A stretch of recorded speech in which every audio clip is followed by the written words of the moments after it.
Hello everyone. Hi, how are you doing?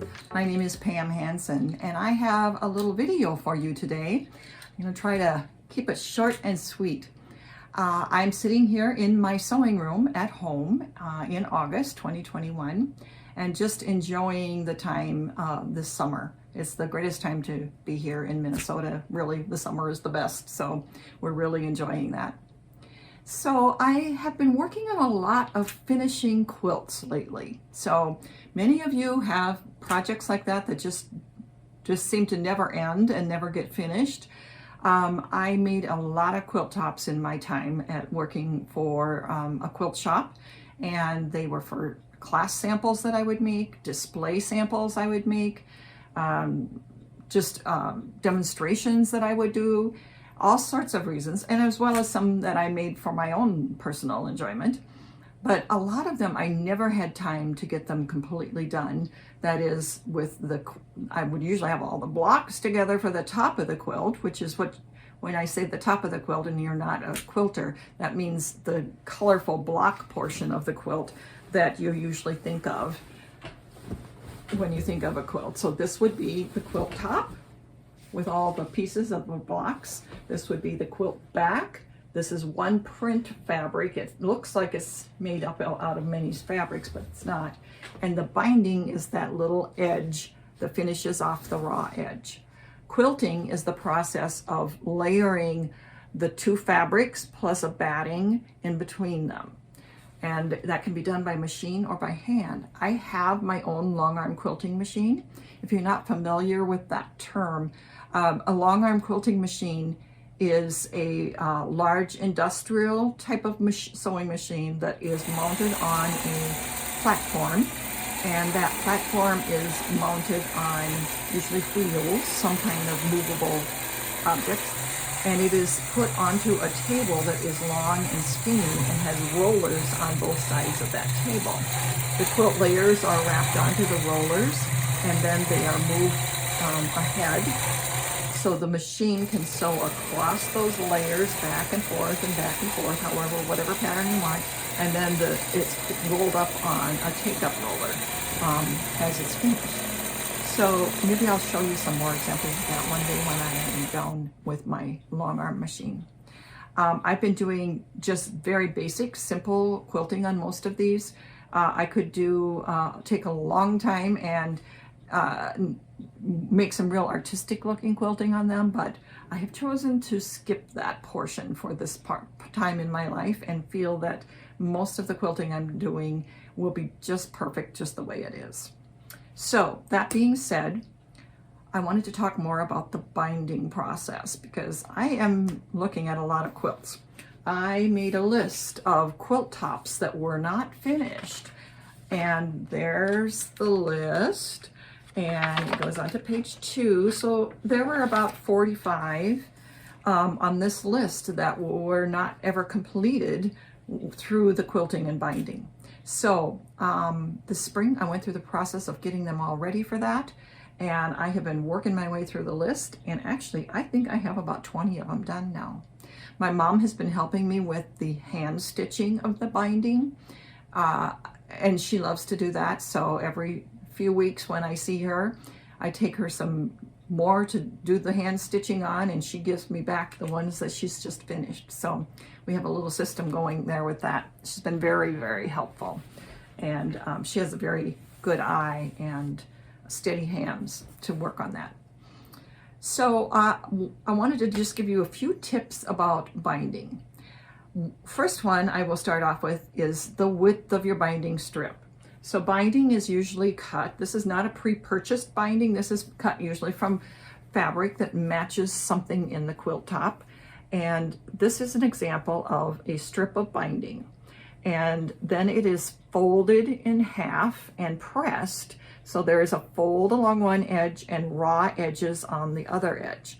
This is taken over to the quilt top and sewn onto the edge of the quilt with the machine, then folded around to the back of the quilt and hand stitched with this little folded edge is used to hand stitch it down to the back of the quilt.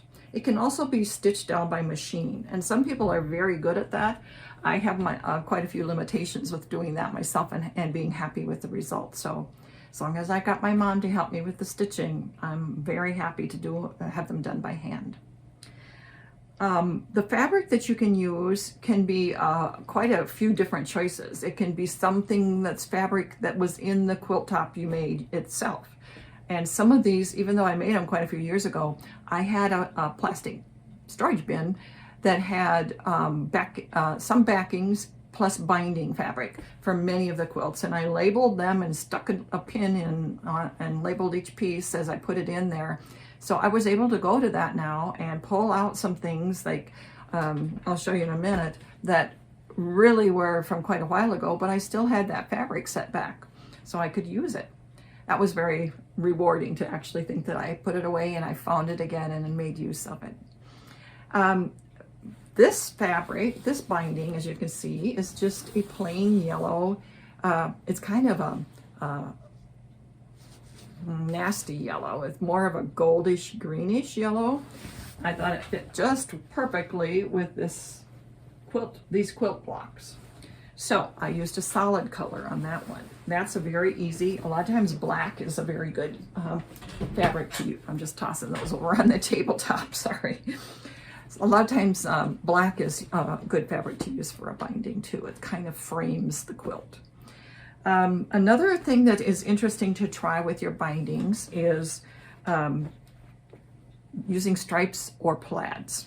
Now this is an example of what a stripe looks like, and sorry, I just had this fabric here. There it is. Sorry. So here's a red and white stripe, and it is printed on the straight grain, and I cut it on the bias. So when I sewed it onto the edge of the quilt, it gives this nice little diagonal kind of candy cane effect. That's a fun thing to do with a stripe. Here's a fun thing to do with a plaid, a small plaid. Large plaids won't work so well for that. Here's this binding is a plaid that's cut on the diagonal. Here is the actual fabric that's in one of the blocks sitting straight, and this is the same fabric on the diagonal. So that's kind of fun to use. Large plaids don't show up as well with that, if you're looking for that. There also are some fabrics that are printed on the diagonal, and I look for those and I buy some when I see them. Here's an example of a black and white stripe that is printed on the diagonal, so all I have to do is cut straight strips across as you would for any other binding. Here's an example of the same thing in a checker. So I kind of seek those out and buy a small amount, maybe a half yard, a yard, and use those on some of my projects. And here's another way to use a stripe. As you can see, here's a quilt. There's a whole quilt top. It has an inner border here that was this coordinating stripe fabric. Then it had this blue border, and the binding fabric was something I had set away in my box to use in the future. I finally got around to it. I cut that just straight because it matches the way that the stripe is in that other border.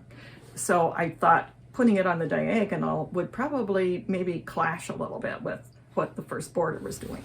So that was my decision to use it that way in that quilt. So you can choose to use it the way you want.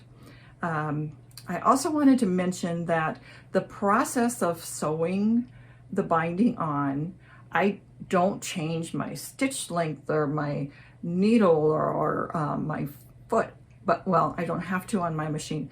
What you do need to change is if you don't have a dual feed machine, my new machine has a dual feed on it, which is like a built-in walking foot. A walking foot is essential for getting your binding on nice and neat without puckers and ripples in the binding. So if you've tried to do a binding and not been happy with it, I hope maybe the use of a walking foot would help you with that. So I hope that those tips are somewhat helpful to you.